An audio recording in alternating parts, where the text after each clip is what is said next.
En nuestro bloque de opinión vamos a tratar un tema que seguramente a los seguidores del automovilismo les va a interesar, al menos escuchar una voz, como puede ser la de este bloque de opinión. Estoy hablando de la realidad del automovilismo argentino, que de un tiempo a esta parte, para mi gusto demasiado extenso, no está pasando un buen momento. Muchas categorías, poco público, mucha gente involucrada, pero poco rating televisivo. ¿Qué le pasa al automovilismo argentino? Esta es nuestra visión.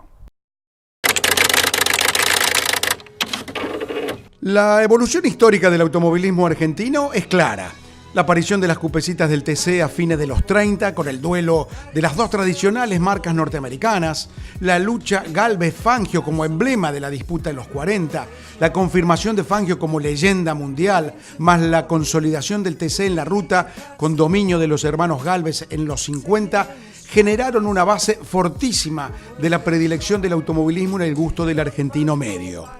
En los 60 llegaron los autos compactos que modernizaron el TC, el turismo mejorado recreó el enfrentamiento entre autos de calle, en los 70 las temporadas internacionales nos acercaron al mundo y así el automovilismo se solidificó como disciplina deportiva.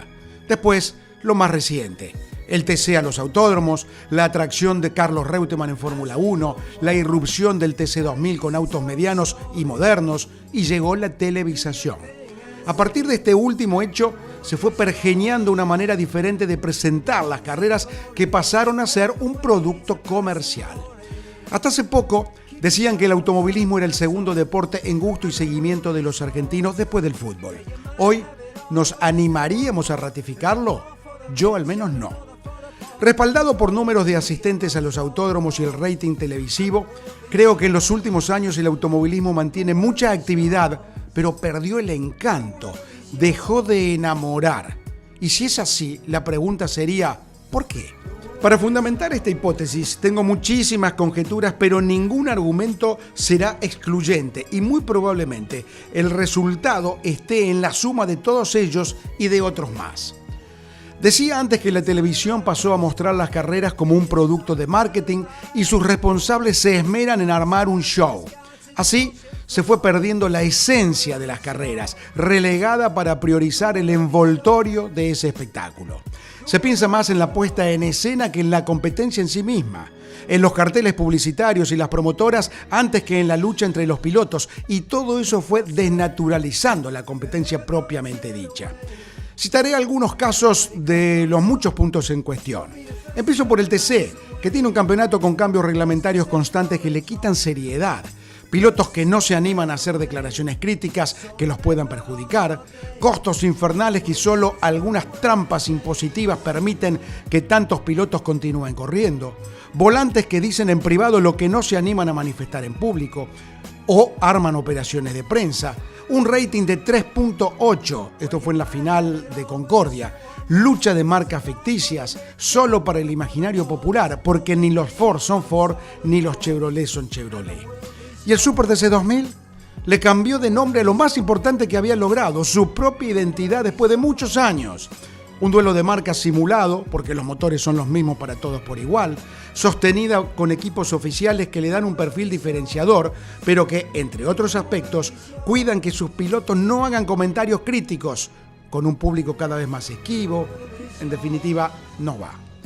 El Top Race también pretende hacer creer en una lucha de marcas que no es real. El rally, donde ganan los poquísimos de siempre, no encuentra un reglamento que perdure y que tenga futuro, y además con multiplicidad de categorías donde corren solo 4 o 5 autos. Si a esto le sumamos que algunos relatores televisivos, que me perdonen mis colegas, parecen vendedores de feria, gritando y exagerando todo, como si el público no percibiera esa sobreactuación, todo esto se transforma en un cóctel letal. El turismo nacional es hoy lo que deportivamente mejor parada está, pero también se le escaparon los costos, comenzaron las discusiones por modificaciones del reglamento y además, como las otras, tiene 2 puntos de rating, es decir, poquísimo. A esto hay que sumarle la cantidad de otras categorías que existen, sean teloneras, monomarcas o nuevas, que también pretenden tener televisión. Todas con un denominador común: la ausencia de ídolos. Hay excelentes pilotos, pero ninguna gran figura. Los ídolos perdurables no se fabrican, no surgen de la idea edulcorada de un productor artístico. Cualquiera de los mejores pilotos del país puede caminar tranquilo por un shopping que los reconocerá poca gente. Y la culpa no es de ellos. Son brillantes conductores, pero no tienen el perfil, el carisma, el ángel de Luis Di Palma o de Juan María Traverso, por citar dos casos emblemáticos.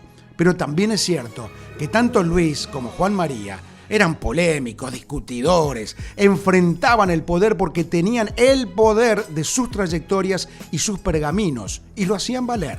Hoy, salvo alguna excepción, nadie se anima a levantar la voz. Y esto ni siquiera es una crítica, es una característica de esta época. Y así, es difícil que un piloto se haga popular. Todos se creyeron lo del profesionalismo y perdieron el espíritu amateur mínimo imprescindible para mantener la pasión. Se le debe devolver al automovilismo la esencia de competitividad legítima, auténtica, creíble, sin versos ni frases hechas.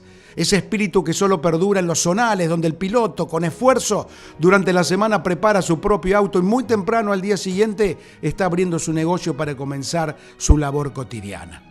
Es decir, regresar a las fuentes, que la gente vuelva a creer que las carreras son carreras y no meros negocios para los que la miran por TV.